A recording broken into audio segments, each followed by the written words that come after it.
Hello and a big warm wide welcome to this edition of the Soul Sync podcast. I'm Jason Paul. It's great to have you here.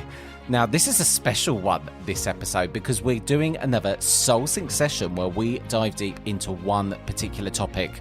And this one, I must tell you, is a real treat. We're going to be speaking to Penny Hayward, who is a medium and a tutor. She's been on the podcast before, and there is so many things Penny keeps herself busy with, and she's been doing a lot of research recently and doing work into the links between spirituality and science. And it's all really fascinating, and every time I talk to her, I find it fascinating.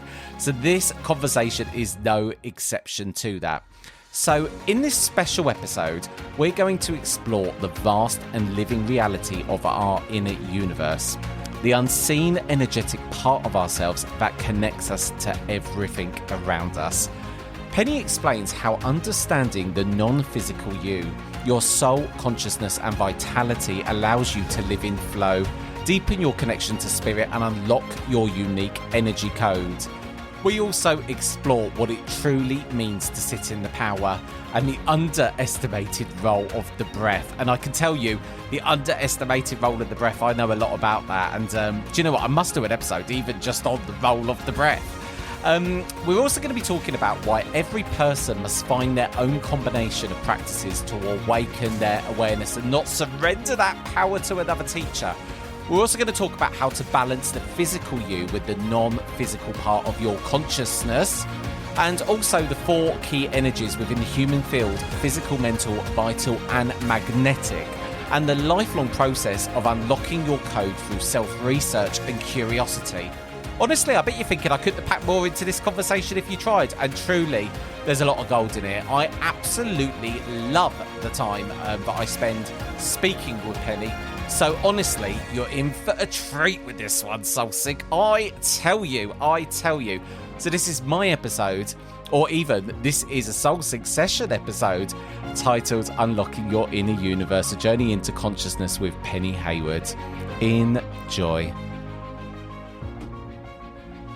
So I'm so excited, Penny. Welcome back onto the Soul Sync. Thank you so much for having me. I'm excited to be here. So I must admit, you've come on today for one of our specialist Soul Sync sessions. Mm-hmm. And we're going to be talking today all about the title, which is Your Inner Universe and You. And I just want to say from the get-go, my conversation with you, if you haven't listened to Penny's episode already where she talks about her background, honestly, it was one of my favorite conversations I've had on the Soul Sync today, because I've never laughed so much. So we're not going to go into Penny's, well, we might go into your background because it's relevant, but potentially. But if you want to hear all about Penny's episode, go back in time and listen to the full episode. And I can't recommend that episode enough. It was amazing. So, Penny, the subject today is your inner universe and you. I guess, first of all, what does that mean? Well, have we got enough time? So let's start off by saying the you is in reference to the physical you. Mm-hmm. So your inner universe is your non-physical part. So for me, the most exciting and interesting part to all of us is our non-physical aspects, because that is our consciousness, that is our soul, and that is our spirit. And then we have our physical stuff, and that's temporary. So certainly in this existence anyway, and we do know that we continue on beyond the physical dimension on planet Earth, and if we're lucky enough, we've received evidence of our loved ones continuing on, which means their consciousness, their soul, their spirit is still very much alive. And so a lot of people in this physical life are a little disconnected, are wondering, who are they? Why are they here? What's life about? They may be more of the materialist view and a scientific kind of backgrounds, so on and so forth. And because of the way our life is in this world where, we're conceived, we're born into the physical world, we have no clue about anything until we start to recognize shapes and sounds, and then we can make a few words, and so on and so on and so on. And life is a forever growing journey of discovery and learning. And part of that journey of discovery and learning, I guess, is to recognize that there's more to us than the physical.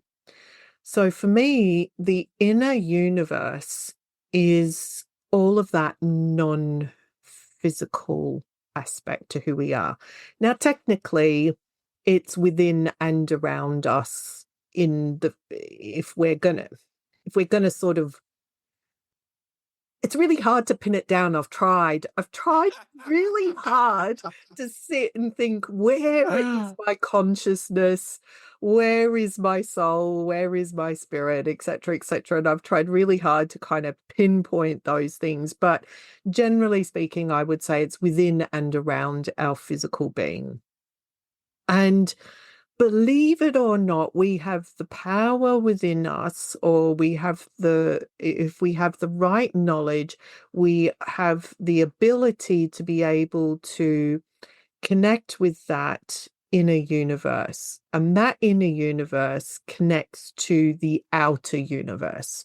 So what I mean by the outer universe is all things unseen in this physical world. So consciousness, the spirit world, what we call the spirit world. And, some people might like to talk about God or their version of God or the universe, or, just as in not necessarily outer space universe, but just universal oneness. Or even a popular term has been and is, particularly in more the academic sort of side of things where people are interested in spiritual matters, is the one mind. So that is kind of, without calling it God. I think you've done an absolutely beautiful job at kind of explaining that so far. Makes total sense. So is that the episode over? Yeah, that's it now, Penny. Fantastic. Thank you so much. No, of course not. I'm going to be asking many more questions. I guess when you were talking about that, my mind was going, as my mind does. I guess, I'm going to go off on a tangent here because I always do, as you know, Penny. So I've just come back from a week at the Arthur Findlay College, and shall I tell you something funny? When I got back, I was so connected. I'd never felt the power so much. And I said to my mum and my brother, pick a colour and I will tell you what colour you're thinking of. No word of a lie, Penny. I did it 5 times in a row. I couldn't believe it myself. So at that moment, I was, I guess you could say, in my inner universe. Mm-hmm. But then I go back to work on a Monday morning and I'm back to me again. We'll be right back.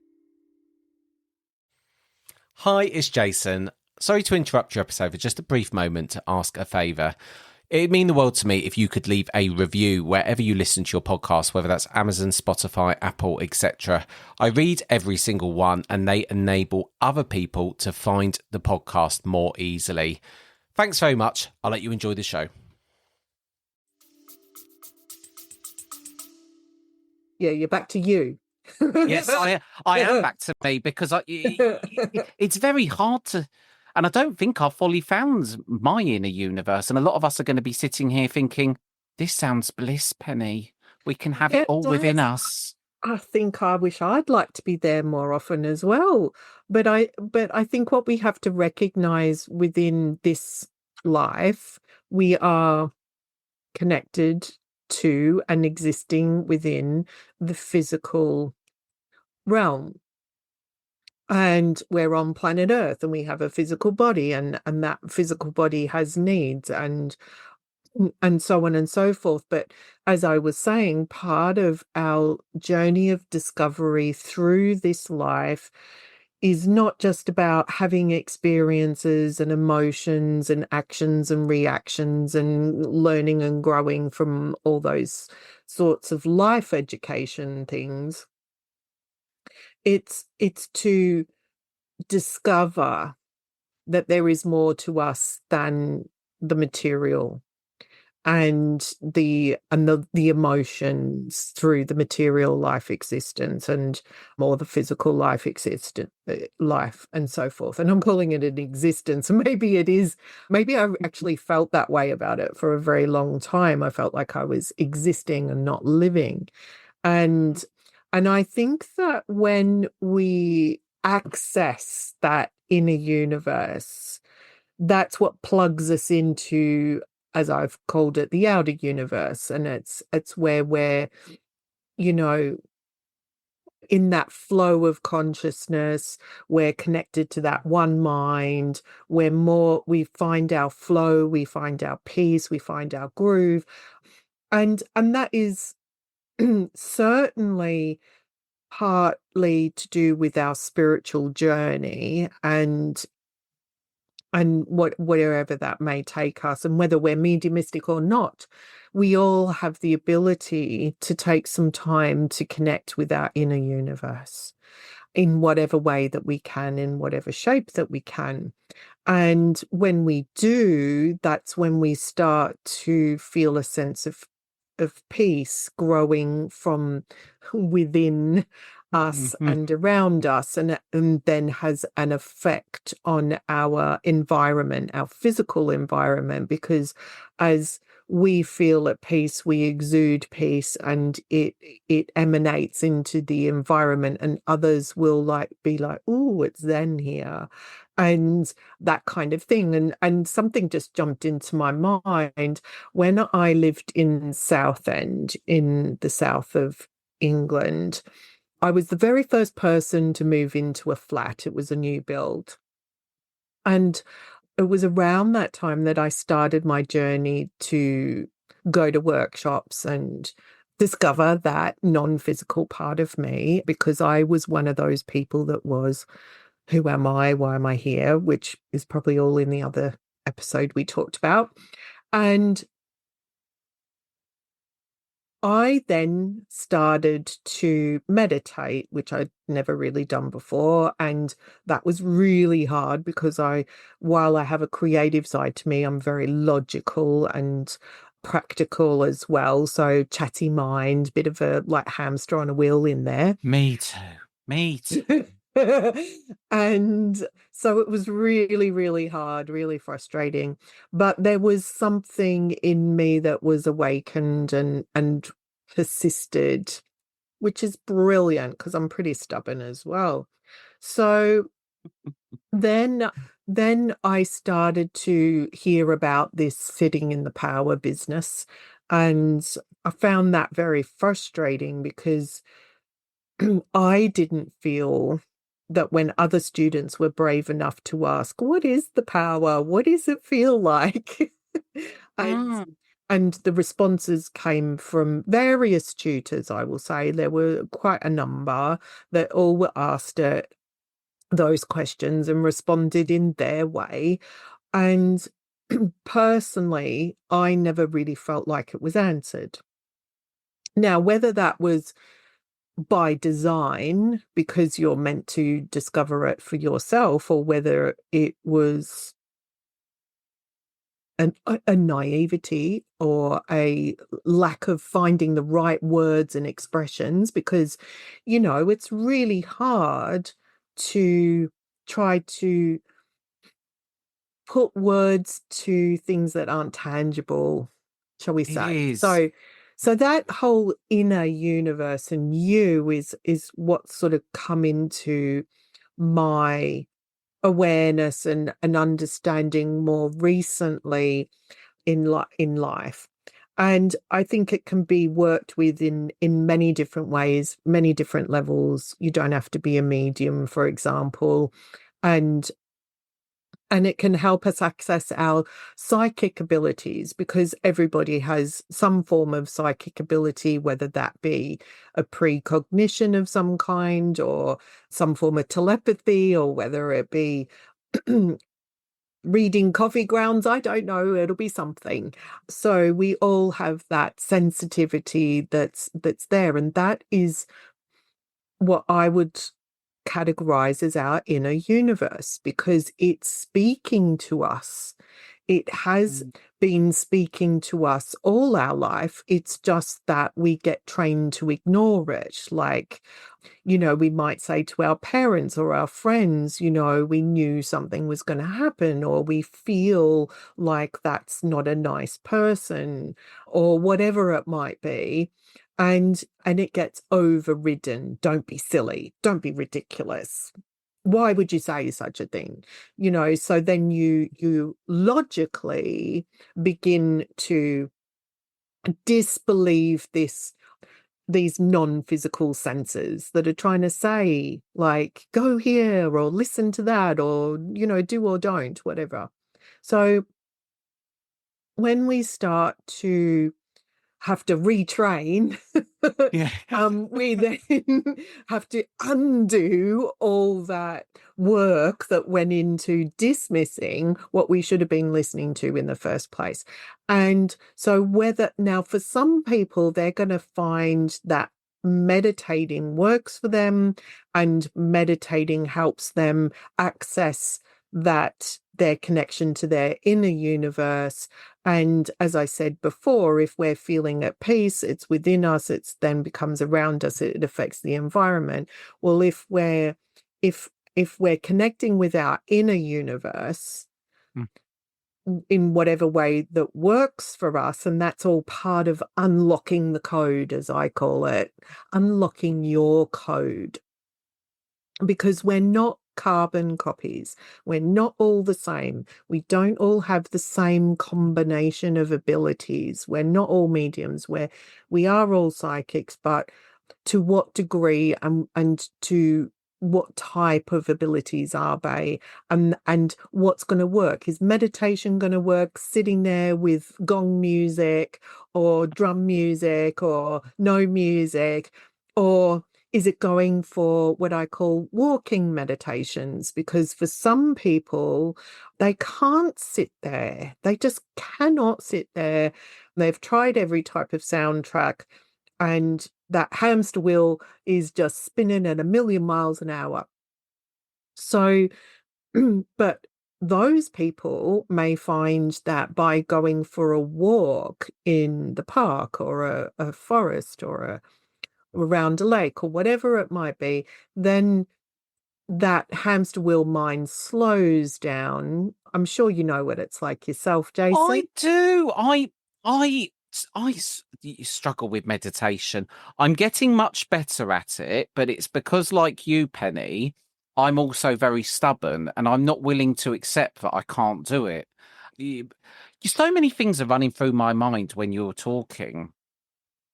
I want to start asking you questions, but I don't know if this is a suitable juncture to do so, or whether Well, I go off on tangents as well. But anyway, the last thing I would say on what I said is, yes. why do we have to think that it's to meditate is only to sit down cross-legged or lie down and play some kind of airy-fairy music or gong music or angel music or this or that or the other? Why can't it be a walking meditation? Why can't and usually if you get to that point where your mind stopped rambling on and on and on and on, you find that you're starting to take in the environment. You find that you're pausing and looking at flowers and things, or across the vista. You realize that you're drawn to a tree or a plant or a something, or away from, who knows, and you might find that there's somewhere with a bench or a nice rock or something, and you think, oh, I'm just going to sit here just going to sit here for a little while. And you might not close your eyes, or you might, and you just breathe. And then you're actually just naturally moving into a form of meditation.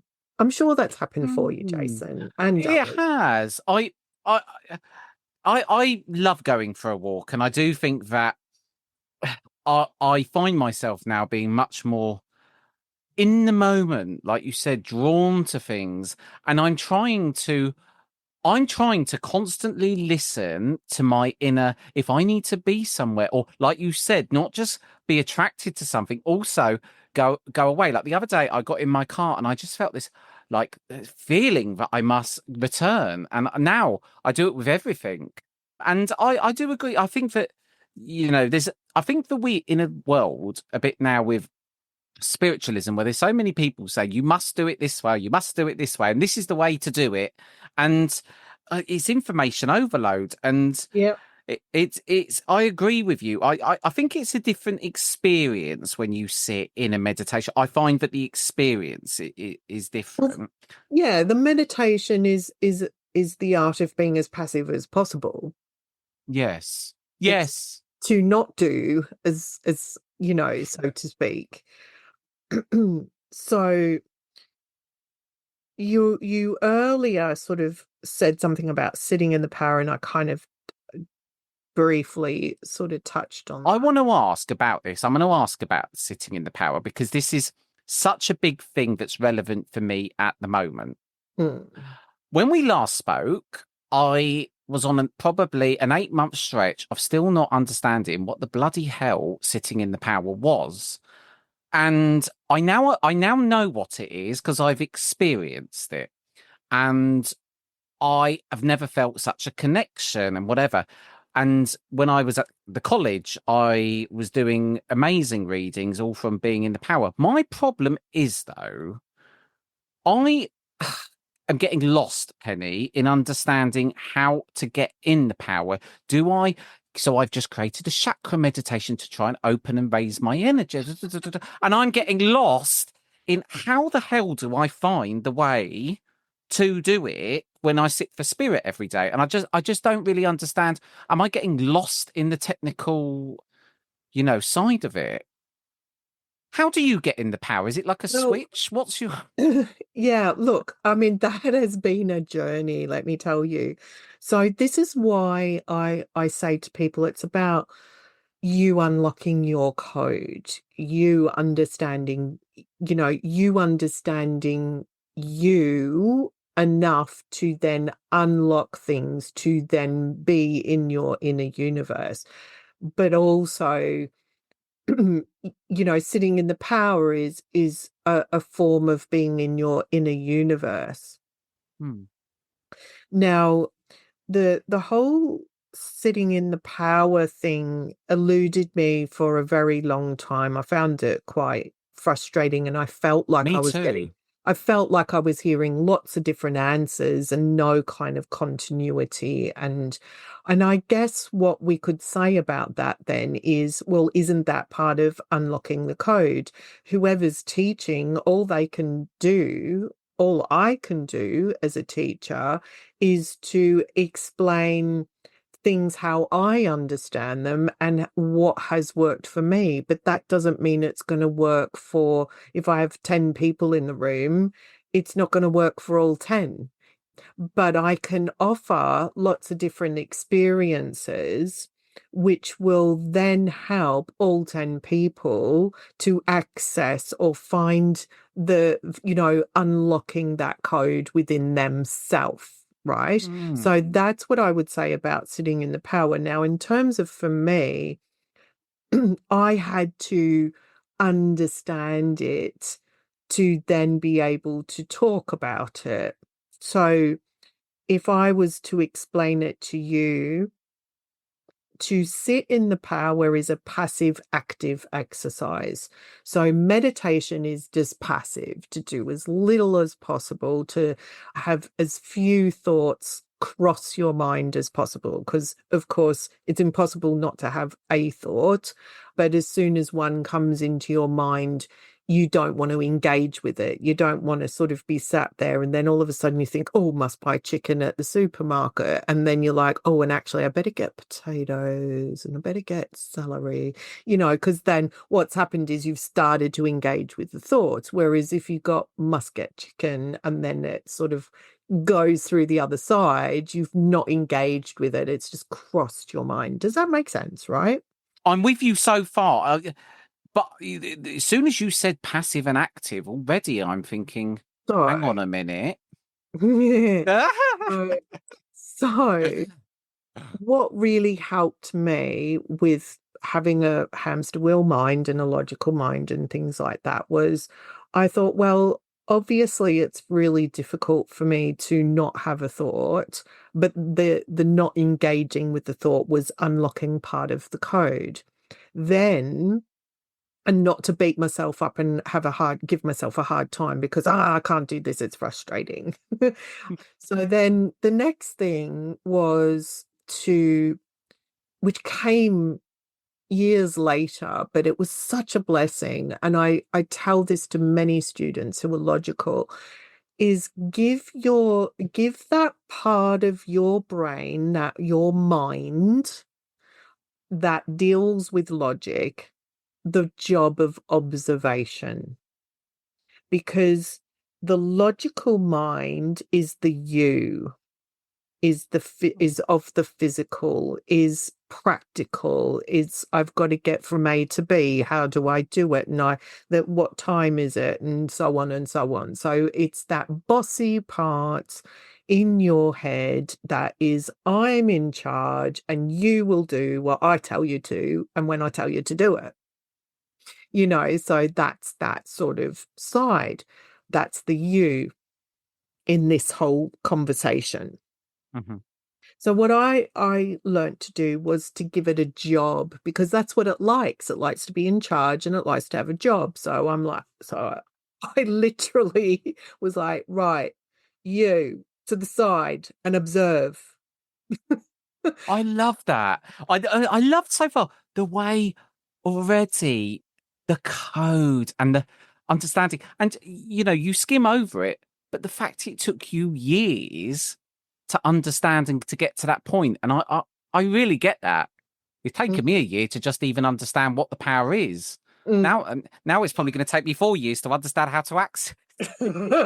Well, so let's go through this a little bit. So then when you can, and it takes a bit of time to master your mind, to put that bossy part of your logical mind in the job and the role of observation. So because the beauty of that is being the observer, to observe the energetic experience. So you're giving this really important job, and it is important, I'm not saying that lightly. You're giving your logical mind an important job to do, which is to observe any changes in your atmosphere, in your auric field, in your energies that you are as the inner universe you. So we're moving out of the physical you and into the non-physical, the inner universe. So one of the biggest keys to unlocking a lot of things is the breath. And it's so undervalued and so underspoken of in our mediumistic development and in the understanding of the power, because our breath, and there's so many different spiritual cultures that talk about the breath and use the power of the breath, etc., etc. So there's a lot more to it than what it sounds when I'm talking about this.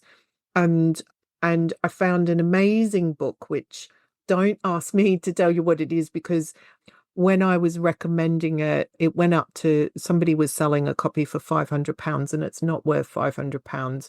I mean, what's the content of it is golden, but it's not worth paying £500 for. But I'll summarize what that book talked about was that in the air that we breathe are particles, and those particles have a vitality. And in more recent years, academics and researchers have discovered neutrinos and from the sun and things like that. Well, that's all part and parcel of what spiritualism and researchers and guides and so forth have spoken of in spiritualism over the many decades and centuries, is that there are these particles in the air that we breathe. And when we put our awareness towards the fact that we're not just breathing in oxygen and breathing out carbon dioxide, because we don't really think about it, we just do it. So if we are to put our awareness towards our breath, at first we want to observe our own breath, but then we want to see, to feel, or to know. So in our non-physical sensitivity of seeing, feeling, and knowing, so claircognizance is the knowing, clairsentience is the feeling, and clairvoyance is the viewing. So that's our non-physical senses. It's part of our inner universe. We're using those sensitivities to know, to feel, or to see, or a combination thereof, that every breath we're drawing in vitality, we're taking it into our physical being, and we're breathing it out into our auric field. And then what happens is we start to activate that vitality within us. So then the observer, our logical mind that's got the job of observing, begins to observe, oh, there's changes going on. And so I've every time I do this with students, they all feel it. And so I have these guided exercises that I do with the students, and then it's almost as though through the process, and there's a bit more to it because I'm glossing over it a bit, it's as though that vitality comes out, and so it's within and around you, and it's like as if through your non-physical senses, the whole auric field becomes more tangible. So the observing mind and your awareness, ooh, this is wow. Not with your hands, your physical hands, but you become more and more and more aware of your non-physical being and the expansion of it and the movement of it. So a lot of people will experience the lava lamp effect, I call it, which is like energy moving. And some people will see color with that. Some people may experience other things, and that's all part of unlocking your code, understanding you and what sensitivities are activated in that and what you're aware of in that.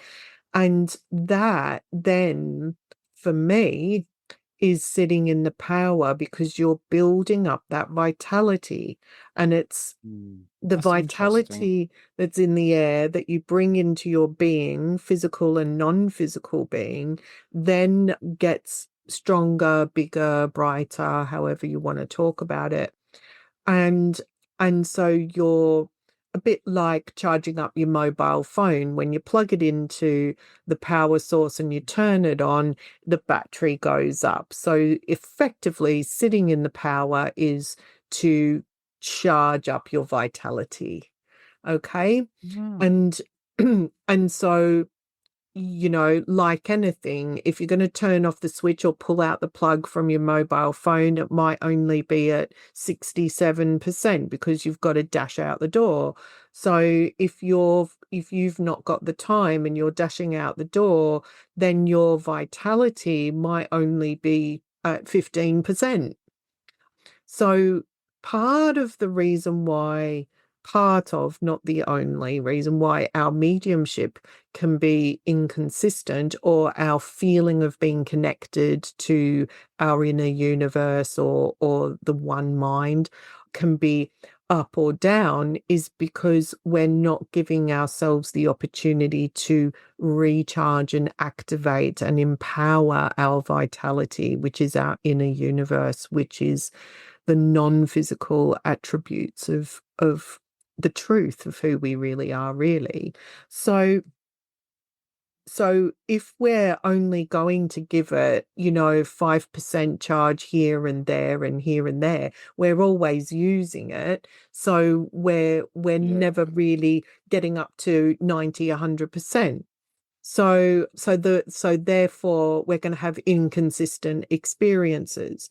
Now, something that jumped into my mind there, because you've mentioned it, is at the college, the Arthur Findlay College, which is an amazing place and very dear to many of our hearts.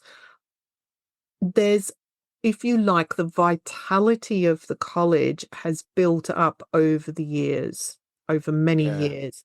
You think about all the mediums that have passed through the doors, all the people seeking their answers and looking to enhance themselves. And let's not forget, Arthur Findlay himself was an avid researcher in spiritualism. He had amazing mediums and healers coming to his home, which is now the Arthur Findlay College, and he put them to the test. He had the spirit world active in his home long before it became a college or a school or a venue for people to go and understand more about themselves and their mediumship.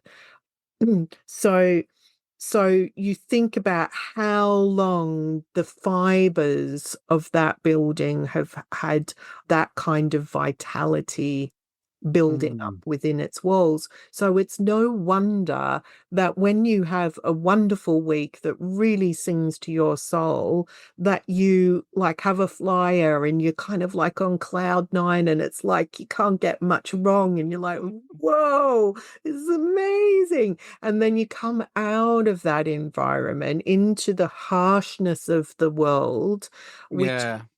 which takes an adjustment, really. It does take an adjustment. It takes a And few days as well. and it sort of shocks you back into the because you've been in that flow and that like more authentic part of you, that vitality, that inner universe you, and when you're with like-minded people, you're free to have your discussions, should you agree or disagree, it's cool. And Yeah. and when you come out of that, then you're reminded, oh gosh, there is this physical part of me, this material part of me that is like shocking back to reality. So, I mean, there's so many things we could go on about that. So to what I discovered for myself, part of unlocking my code was recognizing the power of the breath, recognizing, and it wasn't, I actually discovered the power of my breath before I discovered the the vitality in the air that we breathe. And when I read that book, it was like, it didn't blow my mind, but it was just like, I knew there was something happening and now I get it. So so it was sort of like that. And then I could understand it more because I had all this research that had been done that validated it and validated my experience and why the breath had become so important to me, because nobody was talking about it that I recall, and certainly not placing an emphasis on it, aside from, relax your breath, relax your body, relax your mind, don't think about anything, now be in the power. and, and so there is a lot to be said for the breath has been a vital, pardon the pun, vital part of us moving into our vitality, which is into our inner universe, which is then connected to everything else. So if we're going to work in the power, then obviously that's an active state. So to sit in the power is passive active, because you're mentally, in that observer role. You're just aware of that energy and that vitality building up within and around you. That's how I describe it. And experiencing it. To then work in the power, then you have to understand your all your different energies that make you up as part of your inner universe and you. So that would be your mental energy, because it is an energy. It's draining when you've been using your noggin all day. And so you've got your mental energy, your physical energy, your vital energy, and your magnetic energy, being the auric field. So they're the four, to me, four vital key energetic aspects of who we are as your inner universe and you. And if Physical, mental, vitality, and magnetic, magnetic. yeah, the auric field. So when we are going to work in the power, we would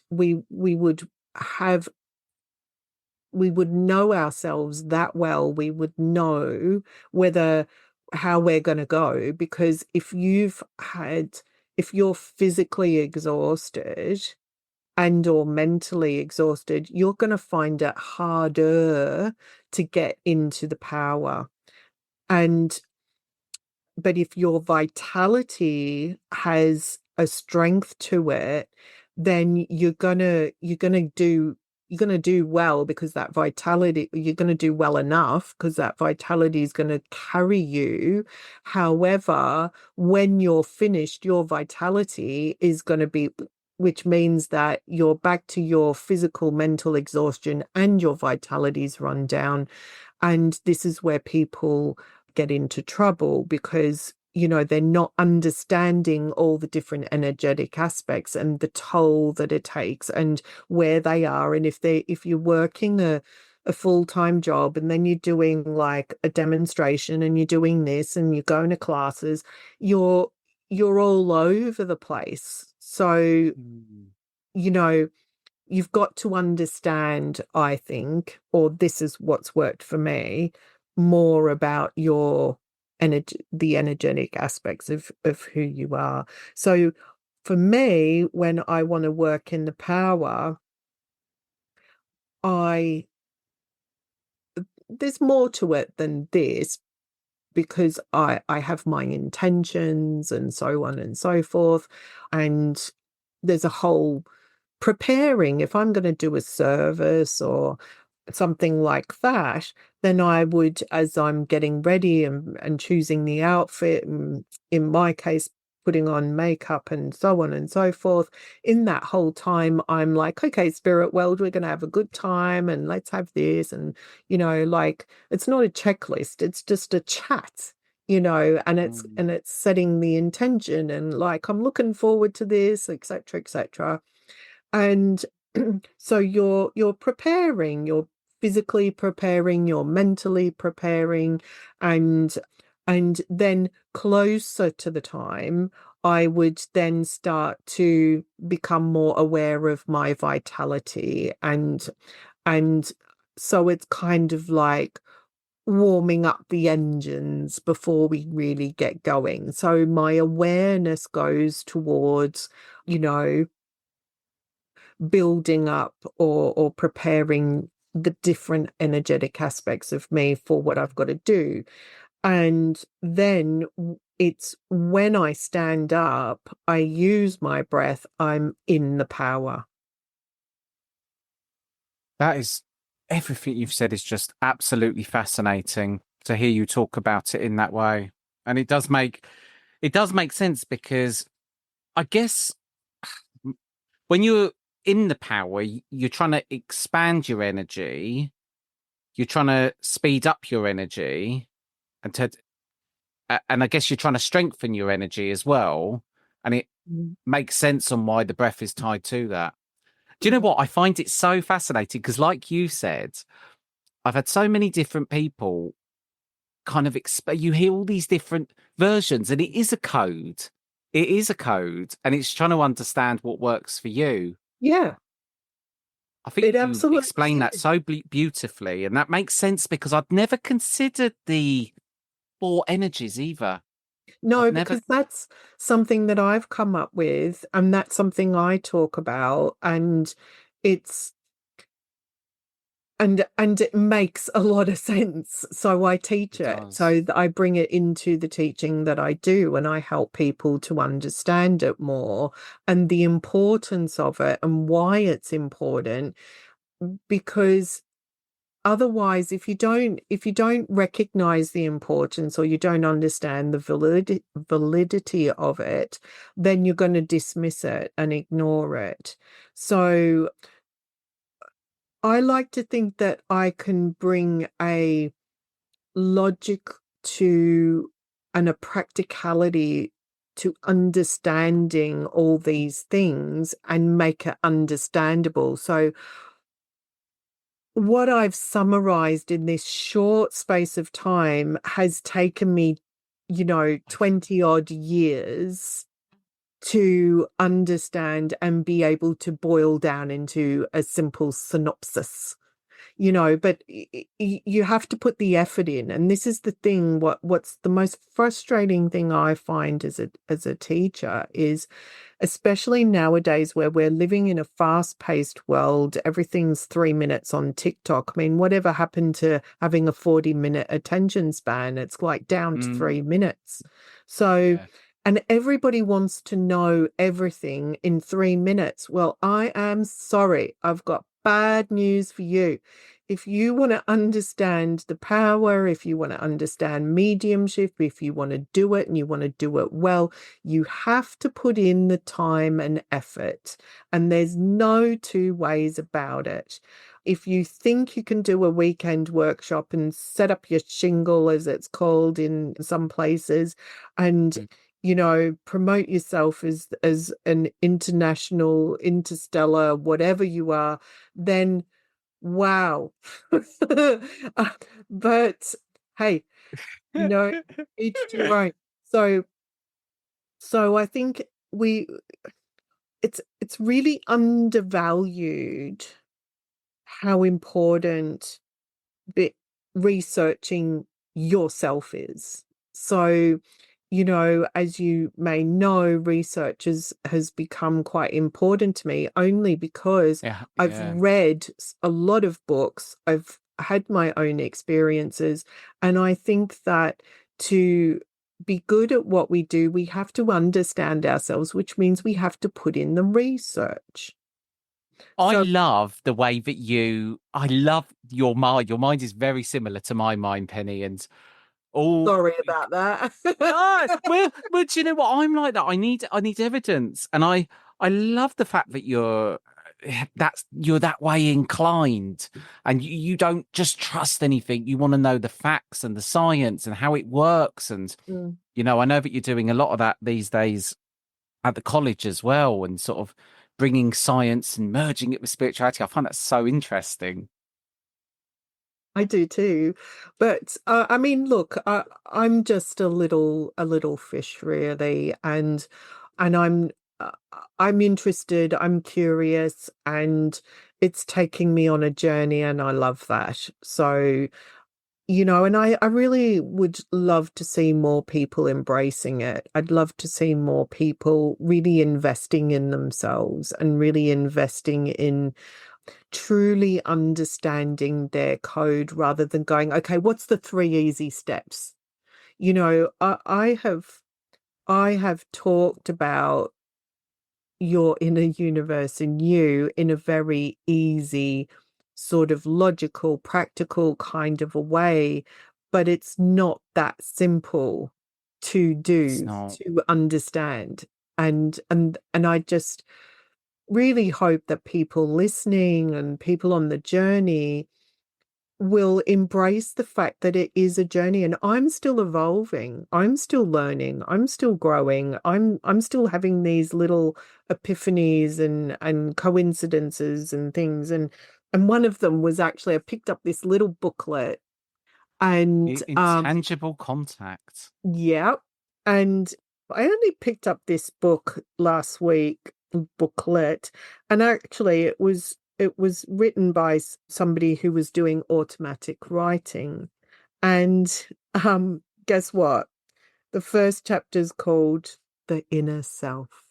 Ah, And it talks exactly about what I've been talking about with that understanding it's not saying in a universe like I am, it's talking in different terminology, but it's saying about understanding that non-physical part of yourself to connect with the one mind. So I was going to ask you, what's interesting, Penny, at the moment? What are you stuck into? What are you reading? What's keeping you curious at the moment? Because I know that you're like this. I know that you've probably got something that your head's in. Where's your head at the moment? What's well, interesting you? well, it was this little booklet actually. Show me the booklet again. I want to write it down now. It looks so interesting now you've It's said only that. a tiny little thing. Intangible contact. Yeah. Hmm. And it's only a few pages really, but it's through I'm just having a look here. Where is it? Oh, it's here. I'm on the wrong page. So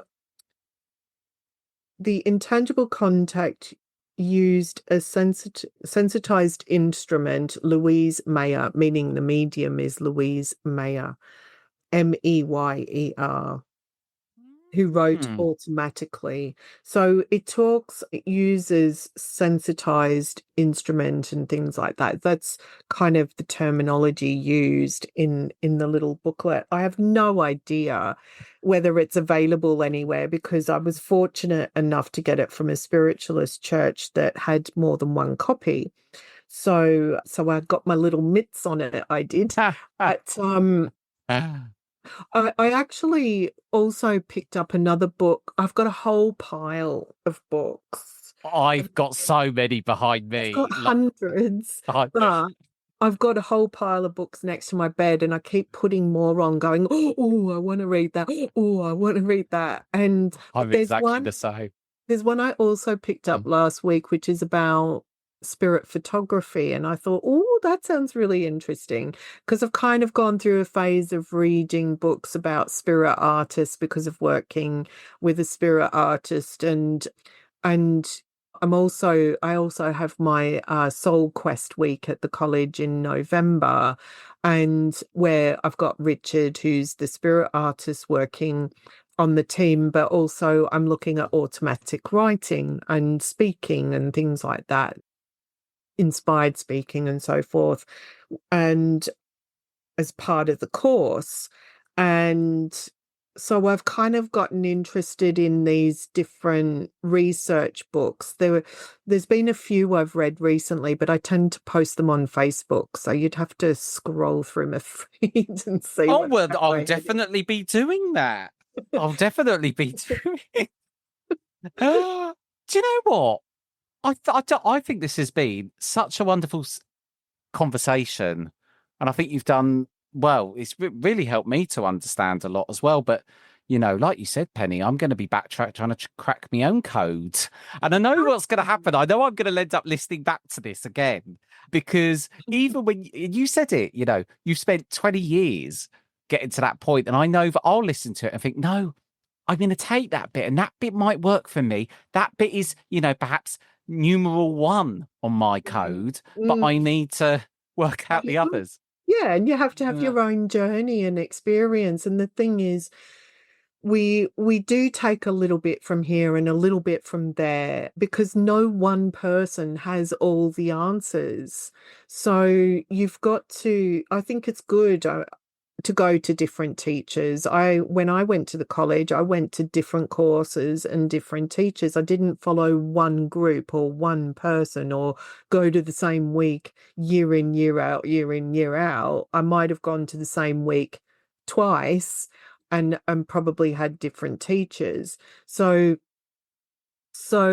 I think it's important that you follow that intuition, which is part of your inner universe. You go to where you're drawn, and this is how the spirit world work through us, through that inner universe, because they're gently nudging us and they're gently sort of inspiring us to do or not do something. So it's not that they're in control in any way, but they're just trying to sort of say, hey, go to the Alpha College, or hey, stop smoking or whatever it is, until you sort of listen to it. And I think that the world would be such a different place if more of us were listening to our inner universe and observing that inner universe. And I think as well, we're living in a world where we're constantly mentally overloaded by social media. Sorry, we are on social media. But We are, but we're talking about things that are so not about that, Penny. So I think that we're counteracting it. It's almost like you said at the beginning, passive and active. Yeah, so I just liked the irony of that. But so we kind of bombarded a lot, aren't we? And we really do need to put down our phones and try and get off our screens and go for those walks and get into our inner universe, so that we can flow more and we can feel, the spirit world as a chance to help us. Because I think sometimes we're a bit like, why isn't this working? I want this more and I want that more and I want more of that and more of that and more of that. And it just doesn't quite, it's not a sweetie shop where we can say 2 of those, 3 of those.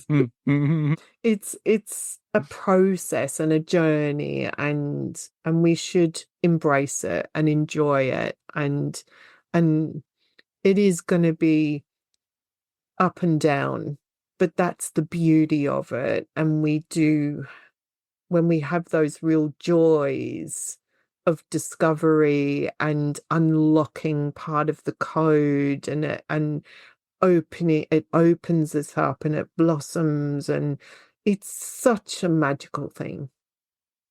Do you know what? It is like a roller coaster.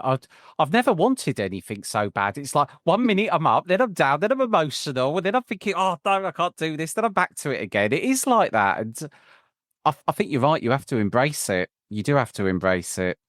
Yeah. It's beautiful, Penny.